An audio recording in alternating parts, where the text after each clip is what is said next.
I'm Paul Louis Metzger, the director of the Institute for Cultural Engagement, New Wine, New Wineskins. Thank you for joining us for another episode of New Wine Tastings, where we are seeking to unpack New Wine, New Wineskins, giving a taste of new wine. And new wine is about building relational bridges through Jesus in contemporary culture. Today, we're going to be dealing with the Beatitudes. The Beatitudes really disclose to us Jesus's upside-down kingdom.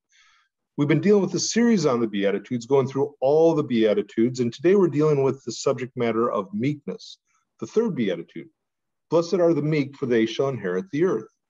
And joining me today is Mr. Randy Grove, who is a lawyer, an estate planning attorney, and a partner in a firm. And he's also the chairman of the board of New Wine, New Wineskins, which is a nonprofit. And Randy, thank you for joining us for this episode of New Wine Tastings and about the theme of meekness. Thanks, Paul. Now, Randy, I just have to ask at the outset, you know, when I think of meekness and I think of lawyers, I don't often think of them in the same breath or in the same conversation. So what in the world do you as an attorney have to say about meekness? Because aren't you known as lawyers as cutthroats? I just had to say that at the outset. So, I mean, this is a crazy subject, meekness in the kingdom of heaven. And then to ask an attorney to speak to it, that just even adds more to it. So I'm really excited about this episode. So what are your initial thoughts on meekness, Randy? Well, Paul, really, lawyers generally don't think much about meekness. They think about going ahead and reflecting their clients' objectives and really doing anything that's necessary in order to accomplish those objectives. Many times clients are driven by fear, or by greed, or by being vindictive. And so lawyers often embody what their clients are projecting. So that's not it's not an excuse, but I think it's a little bit explanatory. Mm-hmm. Okay, so how do you understand meekness when you think about Matthew 5:5? Blessed are the meek, for they shall inherit the earth. Do you think of it in terms of weakness, passivity, going with the flow? Could it be controlled strength? Something else, something more? Yes, when I think of meekness, Paul, I think of the opposite to start with. It's just a little easier to see. That when I think of arrogance and promoting self-interest and vindictiveness toward others, that's just the antithesis of meekness. Meekness does not live well with arrogance and pride. Rather, as Charles Spurgeon said, that meekness is characterized by humility, gentleness, patience, forgiveness, and contentment. And I would throw in self-control as well. It really is about the matter of having my heart and my mind trained to maintain consistency so far as my mission and my values, and not get knocked off balance to react to others in a way that undermines what God wants. Meekness enables me to be an effective servant for Jesus, because it means that I'm not just following my own agenda or promoting myself. Again, when we think about the context, this is Jesus's number one sermon. It's the sermon that is probably he's most well known for, longest recorded sermon, and it's really his State of the Union address. Here's what my kingdom looks like. And no doubt the Pharisees, the Romans were within earshot, and they're wondering, how does he present the kingdom of heaven? Is he presenting himself as a messianic figure in some way? I mean, they're just really coming to grips with this. And Jesus is unpacking right out of the gate of what the kingdom of heaven looks like entails meekness. That's not how the Romans thought of their kingdom. They thought of the world as violent, and it was their job to bring peace. And how did they bring peace? Through violence. And for him to talk about meekness, it's just, again, I can't help but say it again, upside down. It is just not computing to most. Some might think, well, what a relief. he's about meekness. He's not such a threat. It's a great threat because it just challenges the world system and even our own heart trajectories, front and center. And so I'd like to ask you about that, Randy. When we think about the Beatitudes, and you and I were talking about this earlier, thinking, for example, of Matthew 5:3 and 4, blessed are the poor in spirit, the very first Beatitude. For there is the kingdom of heaven. Blessed are those who mourn, for they shall be comforted. You have those on the one hand, and then you have hungering and thirsting for righteousness, Matthew 5:6, the one that follows meekness. How do you see the two, poverty of spirit, mourning, related to meekness, and then how does that flow into, if it does, hungering and thirsting for righteousness? Good question. And the way I understand that is that what Jesus is interested in is my heart. He starts from that we live from the inside out. He wasn't interested just in the externals, how I act, what I look like. It's really a person is defiled or shows their pureness of heart, the purity of heart by what comes out of a person. And so it's no surprise that he would say, those who are impactful for the kingdom and are blessed and should be happy as a result are those who are poor in spirit. And then those who understand who they are. And they don't have anything to give to God of value. And that yes, the logical response to that is that I would lament and I would mourn over that. But that prepares me within God's kingdom. When I boast of my weaknesses, then I am strong because of the Spirit working in me. And I'm drawing off of 2 Corinthians 12 there. But when the heart work is done to start with, and my response to that, then meekness really is reflective of how I relate to God vertically and how I relate to others horizontally. And once I have a sense of the significance of what it is to have God working in me and working through me, then my appetite has been whetted for engaging the matter and hungering and yearning for righteousness. And so I think that this is a cycle. It's a good cycle that goes up. And so I think that there is a connect there's a through line with the Beatitudes, starting from the inside out, but also just reflecting who is going to be impactful in the kingdom. And it just happens to be opposite of what the Romans or 21st century Americans would say. Mm-hmm. Well, thank you, Randy. And so it's both upside down and inside out, not upside right and outside in. I think a lot of times when we go about our business, we're often not really reflecting as to our spiritual estate.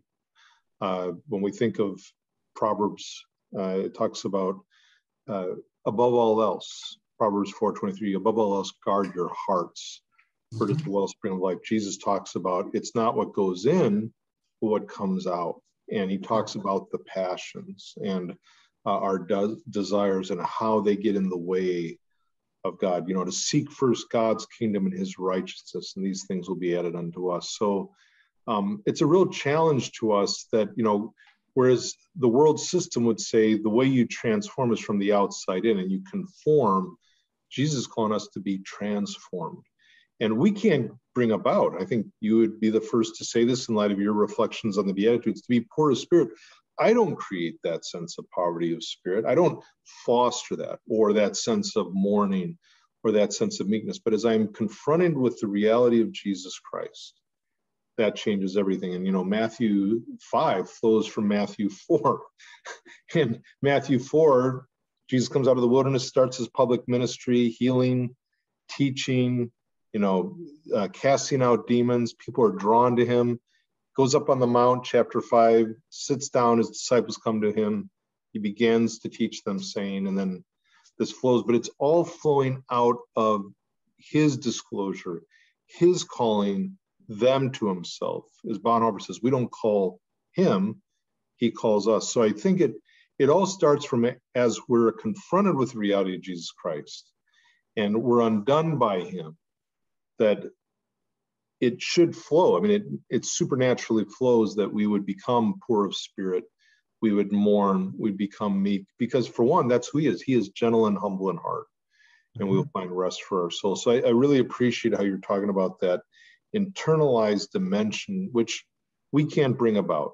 Back to that point you had made about when we are weak, then we're ultimately strong in him. But he has to create that. And just to follow up on that, Randy, again, from another angle, when you talk about this matter of hungering and thirsting for righteousness flowing from it, if we don't have meekness, we're going to be the ones hungering and thirsting for our own kind of righteousness, that we're righteous, that we're in control. It's so different, isn't it, from how Jesus looks at it, that, we're not looking to be in control. We don't see that we have our act together, so thoughts on that. And then I'm going to ask you to speak from a personal vantage point in terms of your own wrestling through this over the years. Sure. Well, I would say that in my line of work, I am often representing people with high net worth and asset, gauged by asset value. And I see the angst that many people have with respect to their family or with respect to how they aren't close to others around them many times. That's not all the time. But I think that it is common for people to default to exerting control in an external sort of way when there really isn't a sense of a depth of treasure in heaven, a depth of heart relationship with God and with others. So that people react in ways of exerting control and in ways of self-promotion. Sobering. And again, it's only as we lay it down that we're going to inherit the earth. We're going to come to that in a few minutes about that promise. And could you speak to this in terms of your own struggle? You had shared a story years ago with some of us at New Wine about what you had to endure and go through, and it was a real challenge to you in terms of growing in meekness. Could you speak to that at this juncture? Sure. Several years back, just right before Christmas one year, I received some papers. And it wasn't good news. Basically, some folks that I had not seen in maybe 15 years or more were bringing a legal claim against me. And what the papers were talking about, really, I was astounded to see that they had such a different view of what they had asked me to do. They asked me to do one kind of planning, and they were saying that I should be liable because I didn't do a whole different kind of planning that we didn't even talk about and wasn't part of their objectives at the time. And then as things went on, the legal world doesn't process things in a day or a week or a month, and sometimes not even a year.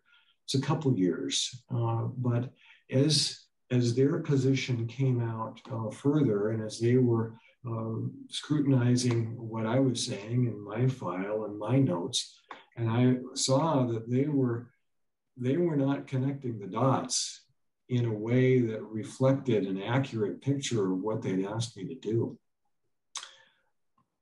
I was trying my best to be able to go ahead and demonstrate that they were wrong, and to go ahead and solve the problem. And I prayed about it. I was diligent in thinking things through. I was getting advice of others, but I just was having long-term stress over this situation. And then I realized, as I was reading through the New Testament that fall, in 2 Corinthians 12, where Paul, who was receiving a lot of unjust criticism from people in Corinth, concluded that God's grace was sufficient for him, and that he should boast in his weaknesses, because when he is weak, then he is strong in Christ, because really he's depending upon God. He's relying upon God, putting his trust in God, instead of just going ahead and solving the problem himself. And that was the first big pillar of being able to go ahead and have a structure where I could deal with this situation. The second really had to do with Romans 12:14. It says, bless those who persecute you, bless and curse not. That there was more than just boasting in my weaknesses, but it was to affirmatively go ahead and say in prayer on an ongoing basis, that when I would think of these people and how they were misconstruing the situation for attempted financial gain, I would pray for them and pray God's blessing upon them.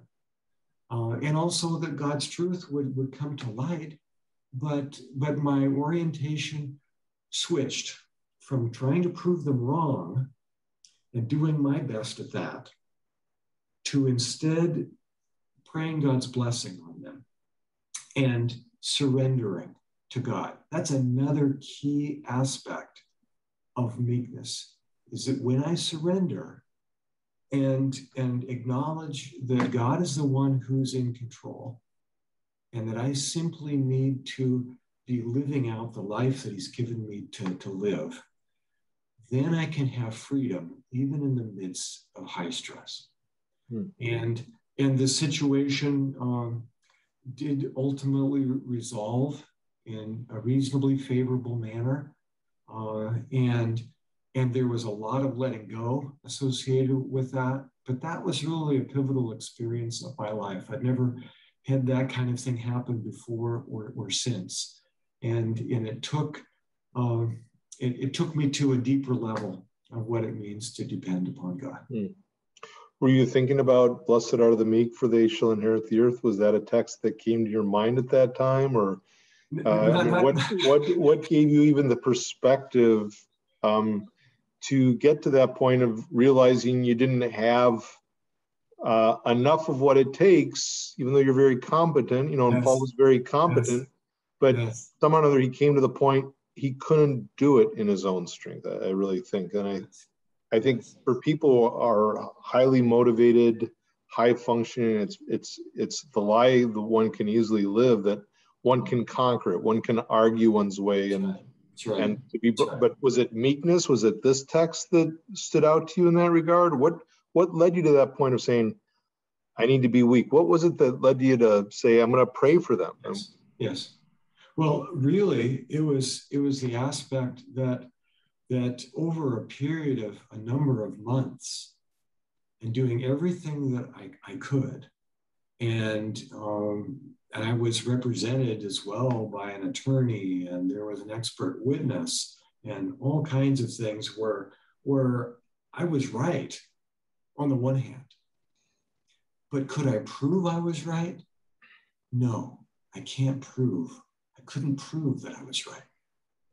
And because of that, there's a sense of, I guess I would say, of helplessness, of realizing that I could not solve the problem. So it took me to the end of myself, and saying, okay, God, I know that you are the one who can, and I rely upon you. I'm going to continue to listen and to be engaged. I'm not checking out of the process. I'm not just a bystander. I'm a player, but I'm relying upon you, God. I cannot do this. I cannot win just through force of argument. This is a matter that's going to be solved only with God's work in people's hearts. First, my heart, and then in the hearts of those who I was involved with, who were representing me, and as mentioned before, in the hearts of the other people. We can actually fixate not just on earthly belongings, they will inherit the earth. There are people who, we all seek to in some ways control things. We have to fight that tendency in ourselves, but I think bitterness it can take root in us as well. We cling to wanting to get even. And, the biblical world, it's not about getting even, it's about making whole. I mean, I think that's what shalom is about, to hunger and thirst for righteousness. But you actually praying blessing on them actually was good for you, and it's good for them. Yes, it was. It's also good for you. It's not that it's to be self-serving, but I think it guards one's own heart from being bitter, to get bitter toward God. It's that's striking that you went to that same passage in two different ways. How did that speak to you? Because I'm going to transition here in a minute toward encouraging people to live a lifestyle of meekness, and what good does it do? And it's like, well, you'll inherit the earth, whatever that might look like. Yes. But could you speak to that issue about it, how it helped you not to allow a root of bitterness to spring up? Sure. The first aspect is that it lowered my blood pressure, so to speak, because when I was on the figuring it out mode, then each time I would think of these people, I'm sure that my heart would, my pulse would pick up speed a little bit, because I'd be trying to look at it from another angle and figure out what I could do to solve it. But then when I realized that there was nothing that I could do, that this needed to be God's work, and I needed to be simply living the life that he had given, then it went from thinking about these people and getting uptight to thinking about these people as a prompt to prayer. And then as I would pray, it was like the Holy Spirit taking the key that unlocks the door and ministering to me. And so in the midst of my prayer, I would realize that God was ministering to me in the process, which then encouraged me to be in that mode all the more. Not as a self-help matter, but rather because I could see that I was participating together with God in looking at this matter in the way that he wanted me to, and he was affirming that when I would go back to this matter, and it would really be daily, that is the way I wasn't just surviving, but I was able to flourish in the context. And then when the settlement culminated at the end of a mediation, And I remember as I was talking with my attorney and the mediator and so forth, I had opportunity to share with them where I was coming from. Hmm. And I shared both with respect to how it was very clear to me that the others were misconstruing, in fact, just not telling the truth about what they had asked me to do and what I was doing and what my notes meant. But also the fact that I realize that I don't have control. Hmm. And realizing that I don't have control is one aspect of the reason why I pray. Hmm. And I told them then about my prayer was not to get even. Genuinely, my prayer was for God's blessing in the life of those other people. It was interesting to see their looks in that context. I don't think that's what they were expecting, but it really also shaped the tone of our conversation that day. And so I look back on that time as a matter of God's work in several different ways, and so I think it was really after the fact, Paul, when you were identifying this process as meekness. I hadn't connected the dots. I had never thought of myself as being meek. I guess I thought of myself as coming to the end of what I could do. And so I was simply relying upon God. Mm-hmm. And so that's how it worked out. Well, and I think if we're not careful as we seek to prove ourselves right, and we push into it and make sure that we're showing ourselves to be winners, not losers, we can lose everything in that. I mean, if let's say you hadn't had in mind the sense of your own weakness, need for depending on God, and if you hadn't blessed them, maybe, when they come to the point of saying, well, let's just call it a day, you might have said, we're not done with this. You could have just been consumed with proving you're right. And like, it could have ruined your focus, your career. It could have ruined, there are all kinds of things that can come into play when our hearts are not resting in God. I just speak for myself here. And so that idea of meekness, those who are meek will inherit the earth. Those who are not meek will not inherit the earth. That's right. Will lose the earth.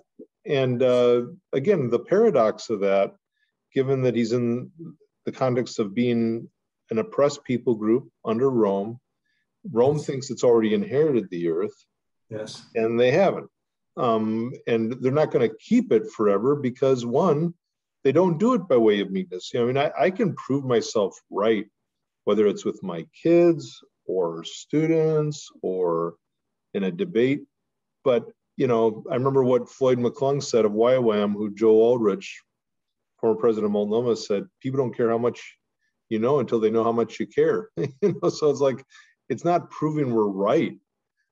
Hungry and thirsting for righteousness is not proving we're right.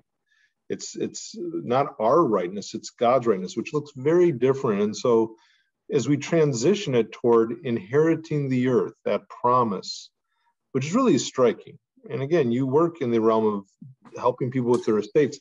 How would you play that out with this theme of meekness here, Randy? Yes. Well,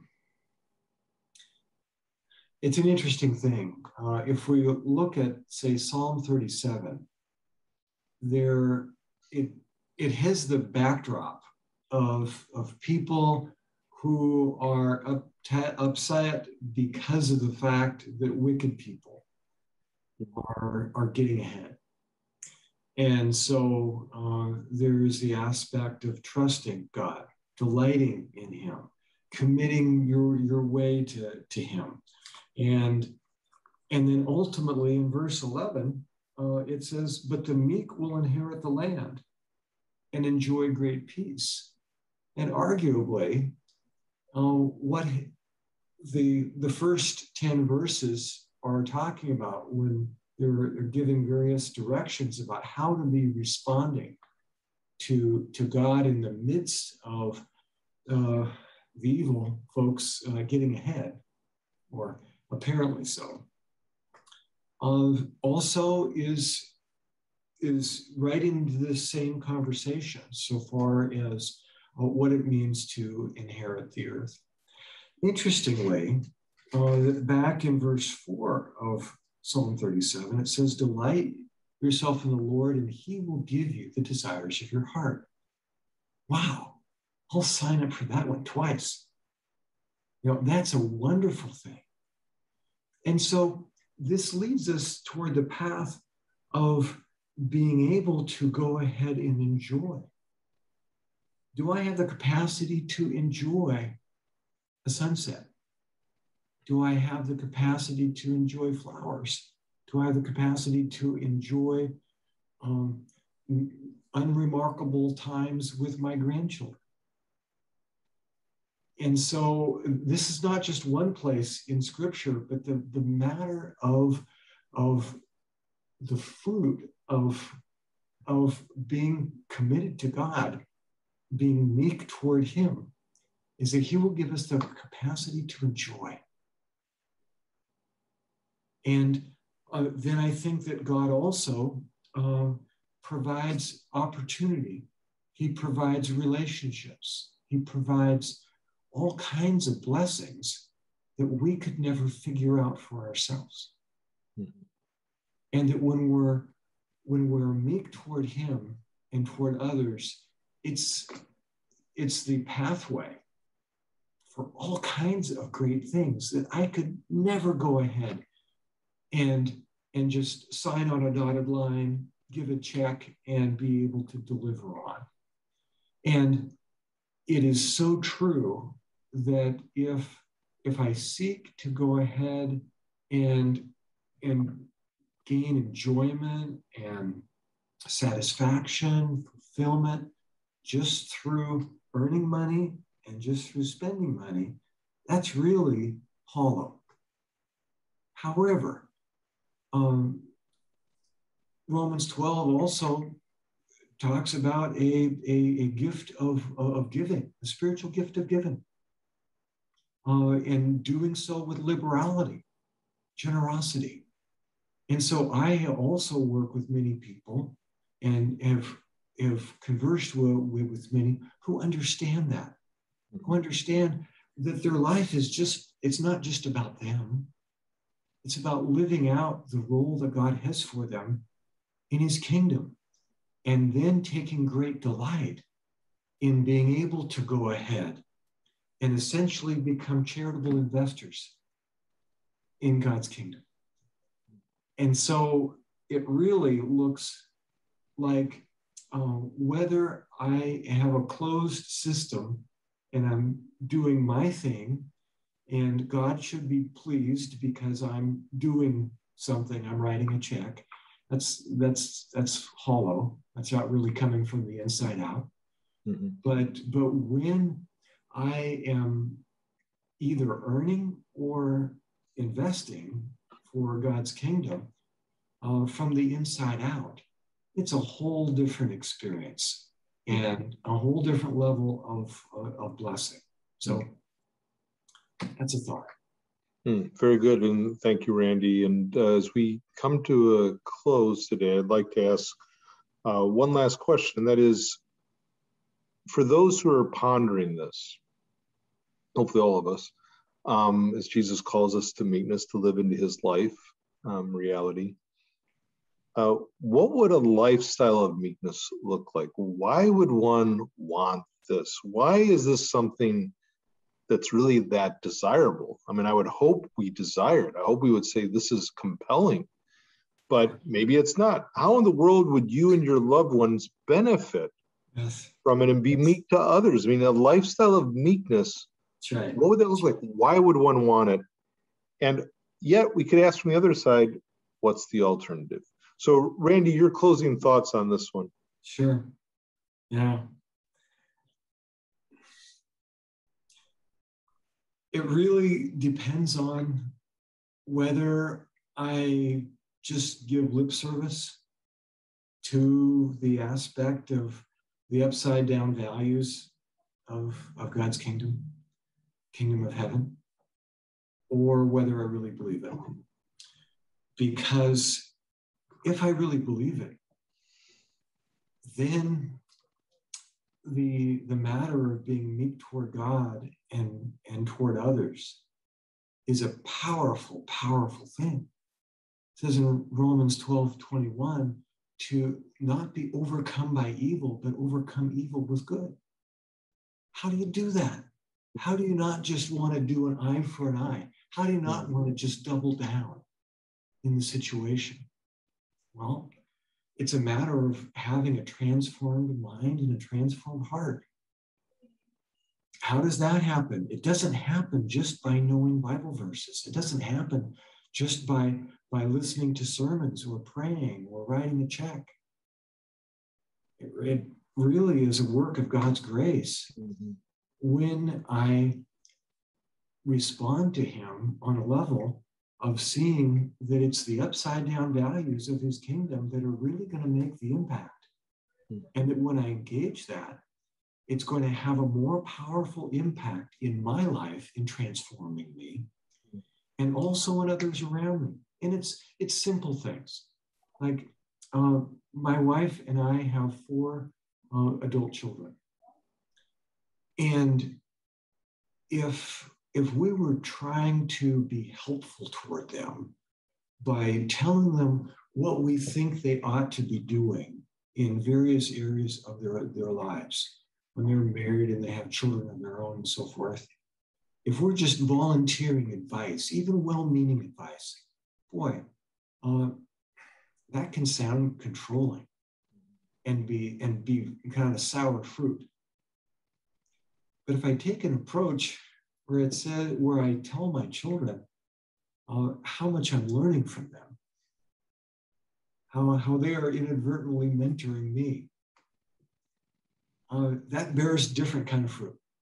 That's good fruit. Because it draws us closer together and then goes ahead and helps everybody up their game. But that's done with a genuine spirit of humility and affirmation and love. And so that perpetuates a really, really good cycle. And so I ask myself the question, do I really want to engage God's kingdom? And the answer for me is absolutely yes. Do I really want good relationships with my children and their children? The answer is yes. Another one is, am I going to be more impactful just by trying to outperform and to do really, really well on the outside and then not ever share my weaknesses? Is that going to make me impactful if I just look good on the outside? The answer is no. Absolutely right. Have much greater impact when others are appropriately allowed inside one's life to be seeing the wrestling and the matter of God's work in my life. And then you come to the matter of what Jesus said, of what it meant to be his follower, which is to deny yourself, take up your cross, and follow him. And I think that the pathway of following him and that sort of level is described in the Beatitudes, and say particularly with meekness. And so this is a high stakes game, and it's not for the faint of heart. And it's definitely not for those who would say, I can't do that. I need to trust myself. I'm in charge. That's not ever going to be a meek lifestyle. Meekness would be just detestable and scary. But if I say, no, the only way it's going to happen is by God's work, because I've tried for a long time, and I know the only thing that really transforms is when I engage on his level by the power of his Spirit in his Christ. Amen. Amen. Thank you, Randy. And it reminds me of Chesterton's statement. It's not that the kingdom or the gospel following Christ has been tried and found wanting. It's been found difficult and left untried. And when we try it, we know we can't do it in ourselves in our own strength. It's that we would be thrown upon him in mercy, crying out, have mercy on me, Lord. Or as Peter said, away from me, Lord, I'm a sinful person. But Jesus doesn't cast him away, draws him to himself, has further mercy on him. And so I think that the Beatitudes are like that. The more we sense what they're about, the more we sense our deep need for him, the more we long for him. And because we want to be with him and because we want to be like him, we want to have these characteristic traits because they reflect who Jesus is. He is humble. He is gentle in spirit. He is the one who is righteous. He is all this. And we mourn our state, our sinful state, our broken estate in light of him and longing for him. And so I love the relational emphases you mentioned about relationships with children and grandchildren and relationships with those around us, because this is not meant just for individuals. They're not platitudes. They're not things to just think about, nice things to think about. They're hard, but they're to build a kingdom community. Jesus is speaking to his disciples, building his kingdom community around this sermon as he lives it out in their midst. And so, Randy, thank you. I think there's so much for people to reflect upon from this as they seek to live out this beatitude and the others in the context of community. May we all do this. May we all sense our deep need for Christ, our deep need for him, so that we might be meek toward others and to pray God's blessings on others, even our enemies, because this is the kind of love God has, enemy love. And so, Lord, lead us forward that we might live into the fullness of Jesus Christ in his meekness. Thank you, Randy. Thank you for joining us for New Wine Tastings for Randy Grove and Paul Louis Metzger. Thank you for joining us as we seek to live into this upside down, inside out kingdom reality of Jesus of Nazareth. Thank you all for joining us. Goodbye.